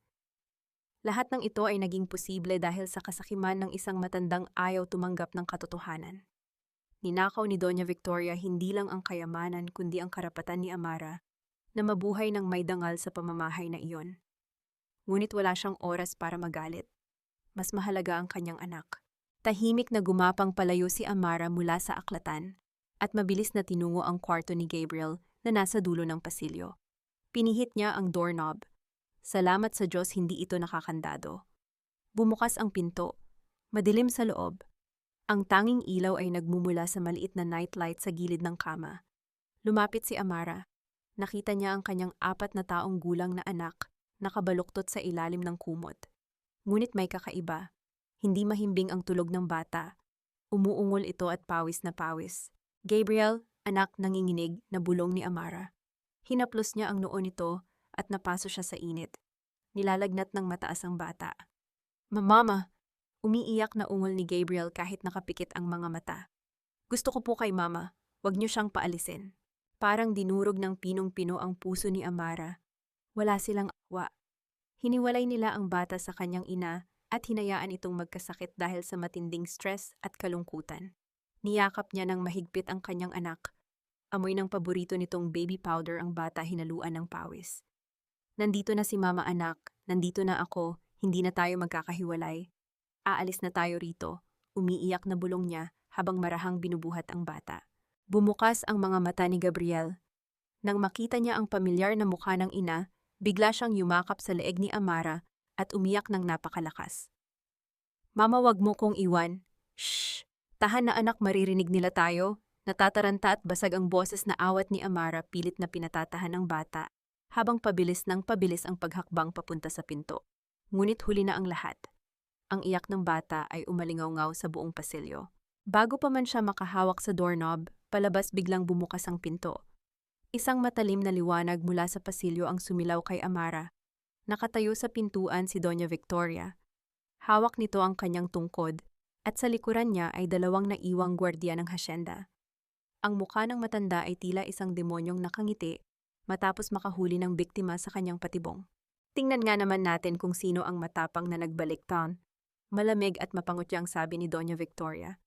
Pumasok siya sa loob at isinara ang pinto, tila kinukulong si Amara at ang bata. Mahigpit na niyakap ni Amara si Gabriel. Wala kayong awa. May sakit ang apo ninyo. Nilalagnat siya, pero pinabayaan ninyo lang. May mga yaya siya para asikasuhin yan. At huwag mo akong sisigawan sa sarili kong pamamahay magnanakaw. Matigas na utos ng matanda. Tiningnan niya ang mga guwardya. Ano pang hinihintay ninyo, kunin ang bata at itali ang babaeng iyan? Huwag subukan ninyong lumapit, papatayin ko kayo. Matapang na sigaw ni Amara umaatras habang hinaharang ang katawan upang protektahan si Gabriel. Ngunit alam niyang wala siyang laban sa dalawang malalaking lalaki. Marahas na hinablot ng isang gwardiya si Gabriel. Sumigaw ng nakakabingi ang bata. Mama ko, sinubukan ni Amara na lumaban. Kinalmot niya ang mukha ng gwardiya ngunit hinampas siya ng isa pa sa likod. Bumagsak si Amara sa sahig. Ramdam niya ang matinding sakit, ngunit mas masakit ang makita ang kanyang anak na nagpupumiglas palayo sa kanya. Lumapit si Doña Victoria sa nakadapas na si Amara. Ginamit nito ang dulo ng kanyang tungkod para iangat ang baba ni Amara, pinipilit itong tumingin sa kanya. Narinig mo ako sa aklatan kanina, hindi ba kinuha? Bulong ng matanda, isang lihim na banta sa kanyang tono. Alam ko na alam mo na ang totoo, Amara. Pero wala itong silbi. Dahil ngayong gabi titiyakin kong hindi ka na kailanman makakalabas ng buhay mula sa asyendang ito. Isang nakakapangilabot na ngisi ang sumilay sa labi ni Doña Victoria bago niya binigyan ng huling utos ang mga gwardya. Dalhin niyan sa lumang bodega sa likod, kung saan walang sino man ang makakarinig ng kanyang pagsigaw. Amoy ng amaglumang kahoy at makapal na alikabok ang gumising sa diwa ni Amara. Naramdaman niya ang malamig at magaspang na semento sa kanyang pisngi. Nang subukan niyang bumangon, napansin niyang nakatali ang kanyang mga kamay sa likuran ng isang malaking haligi. Nasa loob siya ng lumang bodega ng Hacienda Montemayor, isang lugar na matagal nang inabandona at madilim paboritong pagtaguan ng mga sikreto ng pamilya. Sariwa pa ang kirot sa kanyang likod at ang hapdi sa kanyang puso matapos nilang bawiin si Gabriel na nagkakasakit. Umiyak siya nang walang tunog ang mga luha ay nag-iwan ng linya sa kanyang maruming mukha. Biglang bumukas ng malakas ang mabigat at kalawanging pinto ng bodega. Pumasok ang nakakapasong liwanag ng mga flashlight. Unang pumasok si Leandro, gusot ang mamahaling polo at putika ng sapatos. Halatang galing ito sa barangay Silang kung saan hinarap nito ang pag-aaklas ng mga manghahabi. Sa likod niya ay si Doña Victoria, kalmadong nakatayo habang nakapatong ang dalawang kamay sa kanyang tungkod, tila nanonood lamang ng isang ordinaryong palabas. Akala mo ba talaga, Amara, maiisahan mo ako gamit ang mga basurang manggagawa na iyon? Galit na boses ni Leandro ang bumasag sa katahimikan. Lumapit siya at marahas na hinawakan ang buhok ni Amara, pilit na iniangat ang mukha nito. Pinatigil mo ang operasyon ko. Siniraan mo ako sa mga tauhan ko. Karapatan nila iyon, Leandro. Matapang na sagot ni Amara kahit nanginginig ang buo niyang katawan. Ninanakawan mo sila ng lupa at kinabukasan, kagaya ng pagnanakaw mo sa anak ko. Isang malakas na sampal ang dumapo sa pisngi ni Amara. Napadaing siya. Wala kang anak rito, ang apo ko ay isang Montemayor, matigas na singit ni Doña Victoria. At dahil sa katigasan ng ulo mo, titiyakin kong hinding-hindi mo na masisilayan ang bata. Leandro, tapusin mo na to. Binitawan ni Leandro ang buhok ni Amara at pumitik sa hangin. Ipasok ninyo ang bisita natin. Bumilis ang tibok ng puso ni Amara. Mula sa labas ng bodega, 2 malalaking gwardiya ang pumasok. Hila-hila nila ang isang bulto ng tao na pilit nagpupumiglas kahit nanghihina na. Nang itapon nila ito sa malamig na semento, nakita ni Amara ang pamilyar na puting buhok at ang suot nitong pira-pirasong damit. Theo, isang nakakabinging tili ang kumawala sa lalamunan ni Amara. Nakadapa si Mang Carding sa sahig duguan. Ang mukha putok ang labi at hinihingal. Nakita ng matanda ang anak na nakatali kaya pilit itong gumapang papalapit. Amara, anak. Mga hayop kayo, walang kinalaman ang tatay ko rito. Nagwawala si Amara, pilit na kinakalas ang pagkakagapos ng kanyang mga kamay hanggang sa magkasugat-sugat ang kanyang mga pulso. Leandro, parang awa mo na, matanda na ang tatay ko. Ako na lang ang saktan ninyo. Ngumisi si Leandro. Nilapitan niya si Mang Carding at walang awang inapakan ang likod ng matanda. Napadaing sa matinding sakit si Mang Carding habang mas lalong umiyak si Amara. Yan ang problema sa inyong mga mahihirap, Amara. Masyado kayong madrama, malamig na sabi ni Leandro. Dinukot niya mula sa loob ng kanyang jacket ang isang makapal na puting folder at inihagis iyon sa paanan ni Amara. Ano yan? Nanginginig na tanong niya. Isang waiver of parental rights and absolute quitclaim. Paliwanag ni Leandro, ang kanyang mata ay punong-puno ng tagumpay. Nakalagay dyan na voluntaryo mong isinusuko ang lahat ng karapatan mo bilang ina ni Gabriel. Ipinapaubaya mo sa akin ang buong kustodya ng bata. At nakalagay din dyan na wala ka ng anumang hahabuling yaman, titulo o pag-aari mula sa Hacienda Montemayor. Nanigas si Amara. Ang kapirasong papel na iyon ay ang katumbas ng pagpatay sa kanyang kaluluwa bilang isang ina. Kung pipirmahan niya iyon, legal at tuluyan na siyang walang karapatan kay Gabriel. Hindi ko pipirmahan yan. Mariing tanggi ni Amara, ang mga luha ay tuloy-tuloy na umaagos. Kahit patayin mo ako, hindi ko ibibigay ang anak ko. Hindi ikaw ang papatayin ko, Amara, madiing sagot ni Leandro. Inilabas niya ang isang baril mula sa kanyang likuran at ikinasa ito. Idinikit niya ang malamig na bakal sa sentido ni Mang Carding. Nanlaki ang mga mata ni Amara. Tumigil ang pag-ikot ng kanyang mundo. Pumili ka. Hamon ni Leandro, ang boses ay walang bakas ng habag. Pipirma ka ba?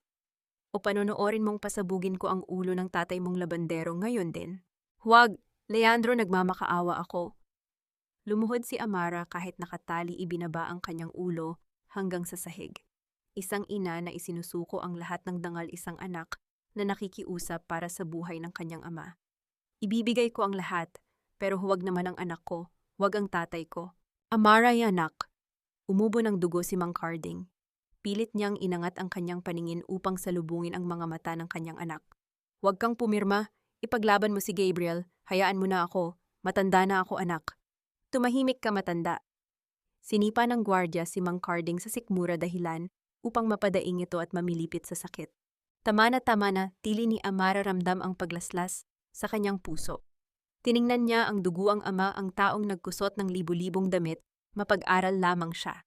Ang taong sumalo sa kanya nang itapon siya ng mga Montemayor na parang basahan. Paano siya magiging isang mabuting ina kay Gabriel? Kung hahayaan niyang mamatay ang sarili niyang ama sa harapan niya, pipirma na ako. Pumiyok ang boses ni Amara. Yumuko siya, tinatanggap ang pinakamasakit na pagkatalo sa buong buhay niya. Pipirma na ako, pakawalan ninyo lang ang tatay ko. Ngumiti ng malapad si Doña Victoria. Kalasag ninyo ang mga kamay niya. Mabilis na tinanggal ng mga gwardya ang tali ni Amara.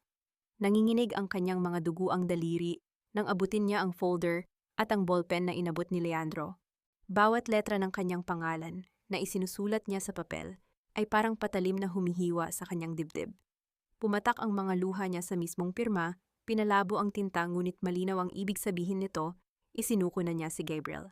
Hinablot ni Leandro ang papel. Tiningnan niya ito at nasiyahan. Good, a deal is a deal. Hinarap niya ang mga gwardya. Kalad ka rin ninyo palabas ng asyenda ang dalawang basurang ito. At Amara, kapag nakita ko pa ang pagmumukha mo o ng tatay mo malapit kay Gabriel, hindi na kasunduan ang ibibigay ko sa inyo. Kabaong na. Itinapon ng mga gwardya sina Amara at Mang Carding sa labas ng matataas na gate ng Hacienda Montemayor. Bumagsak sila sa masukal na damuhan sa tabi ng kalsada na iwan sa gitna ng kadiliman at lamig ng gabi. Hinakap ni Amara ang kanyang nanghihinang ama. Tay, patawad, pinirmahan ko, nawala na si Gabriel. Umiiyak na sumbong ni Amara yakap ng mahigpit ang matanda. Hinaplos ni Mang Carding ang buhok ng kanyang anak kahit nanginginig ang mga kamay nito. Ginawa mo lang ang kailangan mong gawin, anak. Buhay pa tayo, habang may hininga may laban. Natahimik si Amara. Pinunasan niya ang kanyang mga luha na hinaluan ng dugo at putik. Tumingala siya at tiningnan ang matataas na pader ng hasyenda. Inakala ni Leandro at Doña Victoria na nakuha na nila ang lahat. Akala nila ang pirma sa papel na iyon ang tatapos sa karapatan ni Amara. Ngunit hindi nila alam na nasa pangangalaga ni Attorney Ben at Aling Rosa ang tunay na kapangyarihan, ang sandantaong hablon. Isang kasulatan na mas mataas sa anumang pirma ng ina dahil ito ang direktang utos ng nag-iisang nagmamay-ari ng lahat si Don Severino. Nakuha nila ang pirma ko, tay. Malamig na bulong ni Amara ang kanyang boses ay walang luha, walang takot kundi purong puot. Pero hindi nila alam, hindi ang papel na iyon ang batas.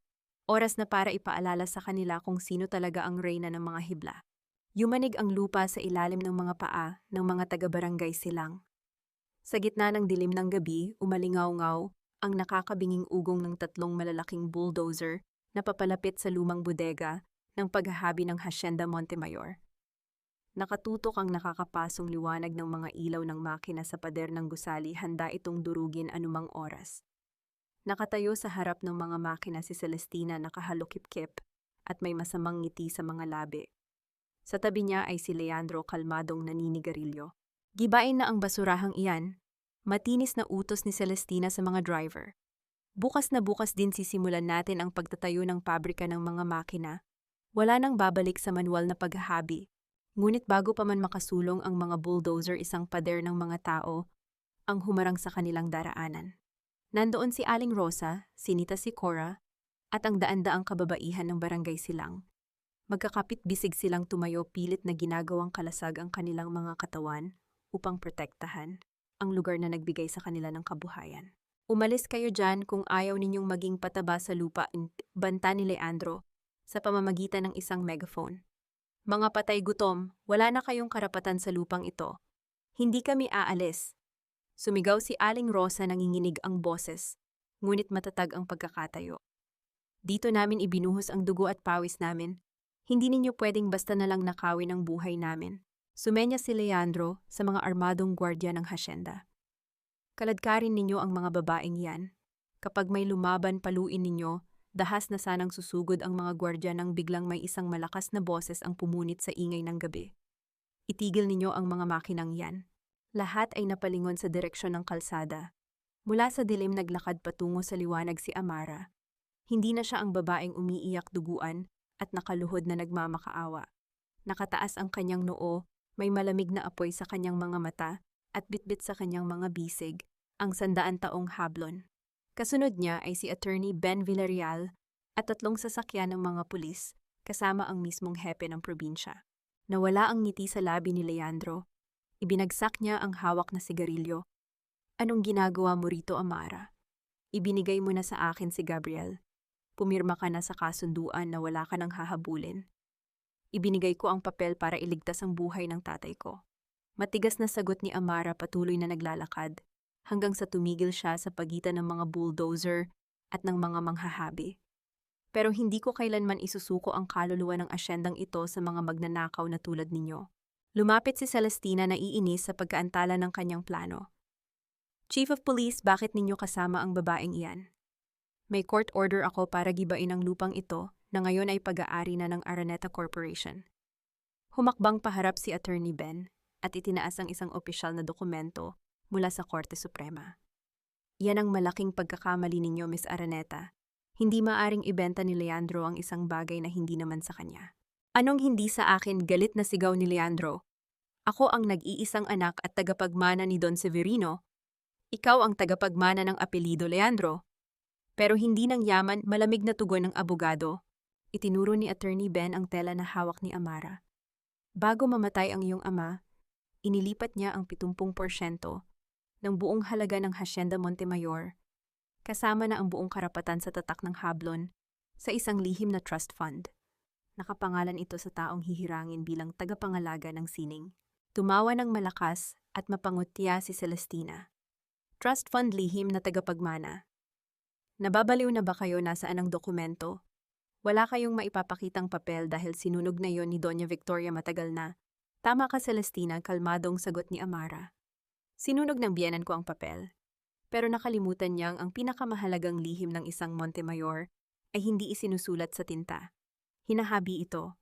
Inilatag ni Amara ang 100 taong hablon sa ibabaw ng bonnet ng isang sasakyan ng pulis sa mismong ilalim ng matalim na liwanag ng mga ilaw.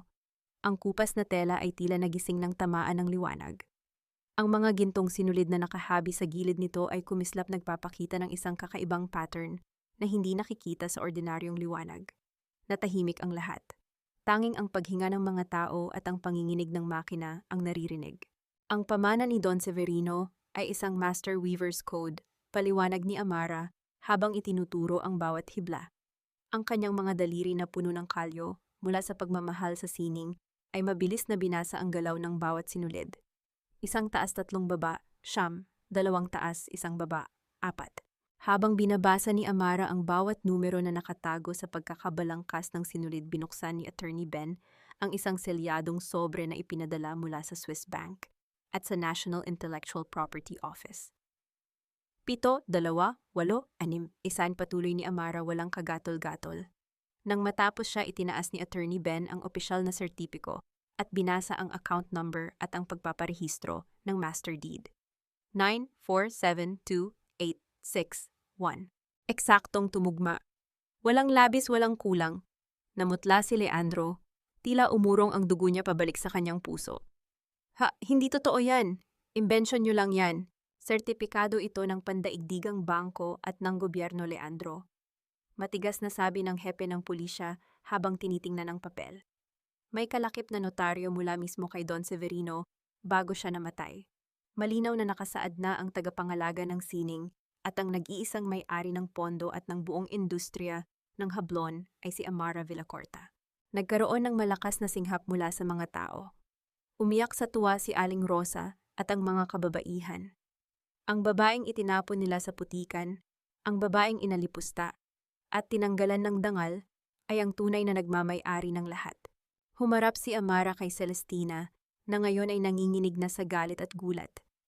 Kaya pala ang lakas ng loob ni Leandro na isangla ang lupa ng mga tao at ibigay sa iyo ang karapatan. Dahil ninakaw niya ito mula sa akin. Isang malaking pandaraya ang naging transaksyon ninyong dalawa. At ayon sa batas kapag peke ang pinagmulan, walang bisa ang kontrata. Hinablot ni Celestina ang mga papel mula sa kamay ng abogado at binasa ito.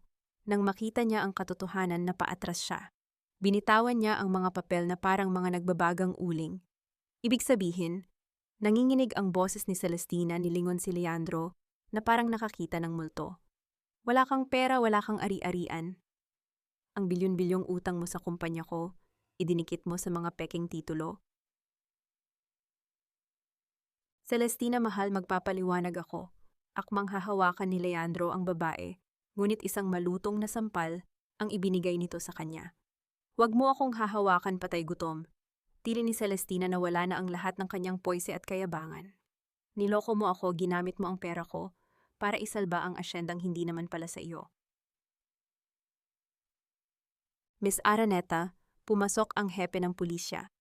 May hawak din kaming freeze order mula sa Anti-Money Laundering Council. Pinasara na ang lahat ng account ni Leandro Montemayor dahil sa kasong estafa, pagnanakaw sa sariling asawa at pamemeke ng mga dokumento. Bumagsak ang mga balikat ni Leandro. Ang mundong pilit niyang binuo gamit ang panlilinlang ay gumuho sa loob lamang ng isang gabi. Tumingin siya kay Amara, sinusubukan ang huling baraha ng isang duwag. Amara, asawa ko, Nagmamakaawa ang kanyang boses lumuhod sa putikan, kung saan niya rin itinapon ang kanyang asawa noon. Patawarin mo ako, ginawa ko lang yon dahil natakot ako. Paano si Gabriel may sakit ang bata? Kailangan niya tayo. Tiningnan siya ni Amara mula ulo hanggang paa. Walang awa, walang pag-ibig. Tanging pagkamuhi lamang sa isang halimaw na nagtago sa balat ng isang maginoo. Ang waiver na pinirmahan ko ay may kondisyon, Leandro. Valid lang iyon kung ang nag-aalaga kay Gabriel ay may kakayahang buhayin siya ng marangal. Ngayong araw na ito, isa kang kriminal na walang pera, walang bahay, at walang dangal. Malamig na wika ni Amara. Kukunin ko ang anak ko at wala ka nang magagawa. Sumenyas ang hepe sa dalawang pulis. Agad nilang inilagay ang posas sa mga kamay ni Leandro. Habang kinakaladkad si Leandro papasok sa sasakyan ng pulis, umalingaw-ngaw ang kanyang pagmamakaawa sa buong hacienda, ngunit walang sino man ang nakinig. Tinalikuran ni Celestina si Leandro at mabilis na pumasok sa kanyang kotse upang tumakas sa kahihiyan. Humarap si Amara sa mga manghahabi na ngayon ay nag-iiyakan sa labis na kaligayahan. Niyakap siya ng mahigpit ni Aling Rosa. Tapos na Amara, nanalo tayon bulong ng matanda. Ngumiti si Amara at sa unang pagkakataon, matapos ang napakaraming luha, nakita niya ang liwanag ng isang bagong umaga. Ngunit hindi pa siya tapos. May isa pa siyang taong kailangang balikan sa loob ng mansyon. Oras na para kunin ang kanyang anak mula sa huling demonyo ng Hacienda Montemayor. Bumukas ng maluwag ang matataas na pintuan ng Hacienda Montemayor. Hindi na bilang isang alipin na kinakaladkad palabas sa gitna ng ulan, kundi bilang tunay na may-ari ng mansyon pumasok si Amara. Kasama niya si Attorney Ben Villarreal at ilang opisyal ng pulisya. Sa gitna ng Grand Hall kung saan siya pinahiya at itinapon na parang basahan, ilang linggo na ang nakakalipas na katayo si Doña Victoria. Hawak ng matanda ang kanyang tungkod, nanginginig ang mga kamay, ngunit pilit pa ring itinataas ang baba upang panatilihin ang natitirang piraso ng kanyang huwad na dangal. Wala kang karapatang pumasok sa pamamahay ko, Amara. Matinis na sigaw ni Doña Victoria. Nag-eko ang boses sa malawak na bulwagan. Isa kang dumi na hindi nababagay sa apelyido namin. Kalmadong humakbang si Amara papalapit. Wala nang takot sa kanyang mga mata. Wala na kayong apelyidong ipagmamalaki, Doña Victoria, malamig na tugon ni Amara. Inilapag ni Attorney Ben ang patong-patong na dokumento sa ibabaw ng glass table.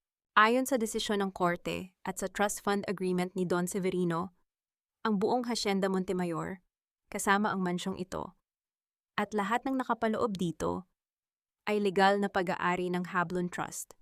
At bilang tagapangalaga ng sining si Amara, ang may buong karapatan dito. Paliwanag ng abogado. Binibigyan po namin kayo ng 1 oras para kunin ang mga personal ninyong gamit at lisanin ang asyenda. Nanlaki ang mga mata ni Doña Victoria. Tila gumuho ang kanyang mga tuhod at napasandal siya sa kanyang tungkod. Hindi ito maaari. Ako ang asawa ni Severino, ako ang reyna ng bahay na ito. Reyna ng isang palasyong pinatayo mula sa dugo at pawis ng mga taong hinamak ninyo. Sagot ni Amara, ang boses ay puno ng pinal na hatol. Ipinagpalit ninyo ang dangal ninyo para sa yaman ni Celestina at hinayaan ninyong ikulong ang apo ninyo para lang masunod ang inyong kayabangan. Ngayon tingnan ninyo kung saan kayo dinala ng inyong pride.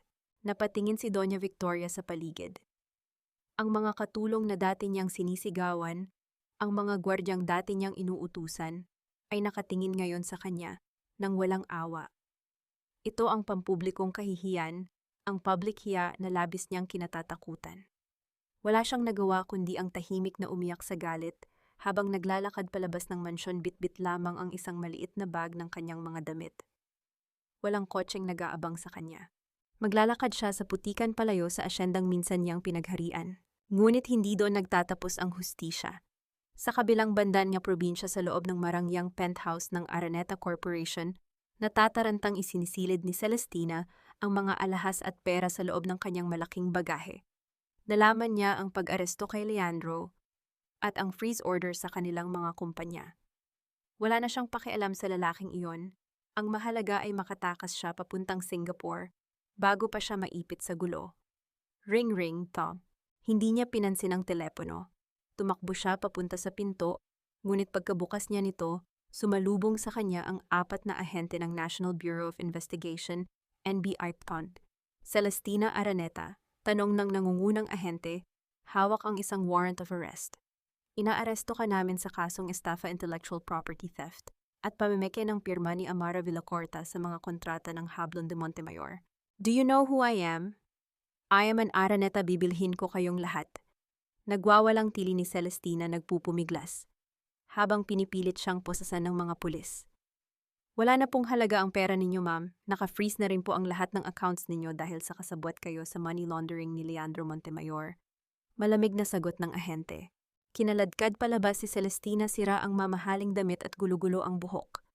Harap-harapan siyang pinusasan sa harap ng mga empleyado ng kanyang sariling kumpanya. Ang babaeng ginamit ang pera upang mangalipin ay ngayon ay nakakulong sa rehas na gawa sa sarili niyang kasakiman. Sa isang malamig at madilim na selda nakaupo si Leandro. Nakasubsob ang kanyang muka sa kanyang mga palad. Nawala ang lahat. Ang babaeng pinili niya ay iniwan siya. Ang inang sinunod niya ay naghihirap ngayon. At ang asawang itinapon niya ay ang nag-iisang taong nagmamay-ari ng kanyang buong mundo. Huli na nang mapagtanto niyang ipinagpalit niya ang isang ginto para sa isang makintab na bato. Samantala, pabalik sa Hacienda Montemayor, hindi inaksaya ni Amara ang kahit isang segundo. Tumakbo siya paakyat sa malapad na hagdanan lampas sa mga mamahaling painting at estatwa na wala ng halaga sa kanya. Tinungo niya ang kwarto sa dulo ng pasilyo. Bumukas ang pinto. Nakahiga sa kama si Gabriel. Maputla at mainit pa rin ang katawan ng bata. Ngunit nang marinig niya ang pagbukas ng pinto, unti-unti niyang iminulat ang kanyang mga mata. Gabriel, anak! Umiyak na bulong ni Amara. Tumakbo siya at lumuhod sa gilid ng kama. Nanginginig ang kanyang mga kamay nang haplusin niya ang mukha ng bata. Nandito na si Mama. Hindi na tayo magkakahiwalay. Mama, mahinang boses ng bata. Ang kanyang maliliit na kamay ay umabot sa mukha ni Amara, pinupunasan ang mga luha ng ina. Bumalik ka, Mama? Oo, anak, hinding-hindi na aalis si Mama. Niyakap ni Amara ng buong higpit ang kanyang anak. Hinalikan niya ang noo nito, ang buhok ang pisngi. Ang bawat patak ng kanyang luha ay naghuhugas sa lahat ng sakit at pangungulila ng nakaraang mga linggo. Pumasok din sa kwarto si Mang Carding.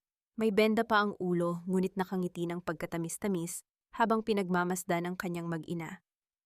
Niyakap din nila ang matanda. Buo na muli ang kanilang pamilya. Habang karga si Gabriel, naglakad si Amara patungo sa malaking bintana ng kwarto. Hinawi niya ang makapal na kurtina. Sa labas, unti-unting sumisikat ang araw, nagbibigay ng mainit na liwanag sa buong lupain ng Negros. Nakita niya sa ibaba ang mga manghahabi ng Barangay Silang sa pangunguna ni Aling Rosa. Nagtutulungan silang linisin ang bodega na muntik ng gibain, inilalabas ang mga loom at naghahanda para sa isang panibagong araw ng paghahabi. Wala ng mga Montemayor. Wala ng mananakop na gagamit sa kanilang pawis. Ang araw na ito ay tanda ng simula ng panahon kung saan ang sining dangal at katarungan ang maghahari sa hasyenda. 5 buwan ang lumipas. Iba na ang ihip ng hangin sa Hacienda Montemayor. Ang malalaking bakal na tarangkahan na dati nagkukulong sa yaman ng mga asyendero at nagtataboy sa mga mahihirap ay tuluyan ng tinanggal. Sa bungad ng malawak na lupain, isang malaki at bagong karatula ang nakasabit na gawa sa inukit na kahoy, kooperatiba ng mga manghahabi ng Hablon. Hindi na alipin ang turing sa mga taga-barangay Silang. Ngayon sila ay mga kapwa may-ari o co-owners ng buong asyenda. Sa ilalim ng pamumuno ni Amara, ibinukas niya ang kumpanya para sa lahat ng mga kababaihang nag-alay ng kanilang pawis at dugo sa sining ng paghahabi. Ang dating malawak na ballroom kung saan pinahiya si Amara ay ginawa ng isang malaking display center para sa mga dekalidad na tela na ngayon ay direktang iniluluwas sa iba't ibang bansa. Sa likod umuugong ang pamilyar na tunog ng mga gawang kahoy na loom. Tlak, tlak, tlak. Bawat tunog ay puno ng pag-asa, bawat hibla ay hinahabi ng may kalayaan. Naglalakad si Amara sa pagitan ng mga manghahabi, suot ang isang simpleng puting bestida na may detalyeng hablon at nakangiting nakikipag-usap sa kanila. Amara, tingnan mo ang bagong disenyo natin para sa mga kliyente sa Italia. Masayang pagbati ni Aling Rosa. Ipinapakita ang isang makulay na tela na pinaghirapan niya. Napakaganda, Aling Rosa. Pumalakpak si Amara. Lumingon siya kay Cora na ngayon ay masigla at nakangiti na. Kumusta na si Totoy Cora? Pumapasok na po siya sa eskwela, Amara. Salamat sa tulong medikal mula sa pondo ng kooperatiba natin tuluyan. Na siyang gumaling, nangingilid ang luhang sagot ni Cora bago yumakap ng mahigpit sa kanya. Ramdam ni Amara ang init sa kanyang puso. Ito ang tunay na kayamanan na hindi kailanman mabibili ng pera ang makitang masaya at nabubuhay ng marangal ang mga taong nakapaligid sa kanya. Habang umaasenso ang kooperatiba, kabaligtaran naman ang nangyari sa mga taong sumubok na sumira sa kanyang pagkatao. Sa isang masikip at mainit na selda sa maximum security prison, nakaupo si Leandro. Nakasuot ng kulay kahel na uniforme nangangayat at madilim ang paligid. Bawat gabi pilit niyang ipinipikit ang kanyang mga mata para alalahanin ang mukha ng kanyang anak na si Gabriel, ngunit ang tanging nakikita niya ay ang malamig na tingin ng asawang itinapon niya sa putikan. Wala na siyang asawa, wala nang yaman, wala nang dangal. Sa isang maalikabok at maingay na palengke sa Maynila, isang matandang babae ang pilit nakikipag-agawan ng pwesto para magbenta ng mga murang damit. Ang balat niya na dati ay kutis mayaman ngayon ay sunog sa araw at ang kanyang mga damit ay kupas na. Walang nakakakilala na siya ang dating obrang reyna na si Doña Victoria. Nilamon siya ng sarili niyang kayabangan hanggang sa wala na itong itinira, kundi ang buhay na matagal na niyang pinandidirian ang pagiging mahirap. Si Celestina naman ay patuloy na nagtatago at labas-masok sa mga korte, nauubos ang yaman ng pamilya Araneta sa pagbabayad ng mga abogado para lang hindi siya makulong. Bumalik ang isip ni Amara sa kasalukuyan nang maramdaman niya ang maliliit na kamay na yumakap sa kanyang baywang. Mama, masayang bati ni Gabriel. Nakasuot ang bata ng simpleng damit pang araw-araw pawisan matapos makipaglaro kay Mang Carding sa hardin. Wala na ang takot sa mga mata ng bata. Napalitan na ito ng purong kagalakan at kalusugan. Pawis na pawis ang baby ko. Natatawang sabi ni Amara habang pinupunasan ang likod ng anak gamit ang isang bimpo. Tumingala si Gabriel at itinuro ang isang maliit na luum sa sulok ng opisina ni Amara. Sa pader nakasabit sa isang salamin, ang 100 taong hablon, ang telang nagligtas sa kanilang buhay. Mama, gusto ko pong matuto. Gusto ko pong gumawa ng ganyan, turo ng bata sa makulay na sinulid. Nakangiting umupo si Amara sa maliit na upuang kahoy at kinandong si Gabriel. Kumuha siya ng isang piraso ng gintong sinulid at maingat itong ipinahawak sa maliliit na daliri ng anak. Ipinaliwanag niya kung paano itinatawid ang panghabi upang magkabuhol ang bawat hibla. Gabriel, alam mo ba kung ano ang ibig sabihin ng paghahabi? Malumanay na tanong ni Amara, nakatitig sa inosenteng mga mata ng bata. Umiling si Gabriel. Ano po, Mama? Ang paghahabi ay parang buhay natin, anak. May mga sinulid na madaling maputol at may mga sinulid na matibay. Darating ang panahon, may mga taong susubok na sirain ang telang ginagawa mo. Hinaplos ni Amara ang pisngi ng anak. Inaalala ang sakit na kanyang pinagdaanan upang makarating sa kung nasaan siya ngayon. Pero lagi mong tatandaan, anak. Ang tunay na dangal ng isang tao ay hindi nasusukat sa apelidong dala niya, sa laki ng kanyang bahay, o sa dami ng kanyang pera. Ang dangal ay nasa malinis na puso at sa mga kamay na hindi nahihiyang magtrabaho ng patas at tumulong sa kapwa. Kapag malinis ang budhi mo, kahit anong putik ang ibato nila sa iyo, hinding-hindi ka madudumihan. Ngumiti si Gabriel at tumango. Opo, Mama, gagawa po ako ng magandang tela para sa inyo ni Lolo. Hinalikan ni Amara ang noo ng kanyang anak. Sa paglubog ng araw sa likod ng malalawak na bukirin ng Hacienda Montemayor, nakita ni Amara ang perpektong kulay ng kapayapaan. Pinatawad na niya ang nakaraan, ngunit hindi niya kailanman kakalimutan ang mga aral nito. Dahil minsan kailangan mong itapon ng parang basahan bago mo mapagtanto na ikaw pala ang tunay na reyna ng mga hebla.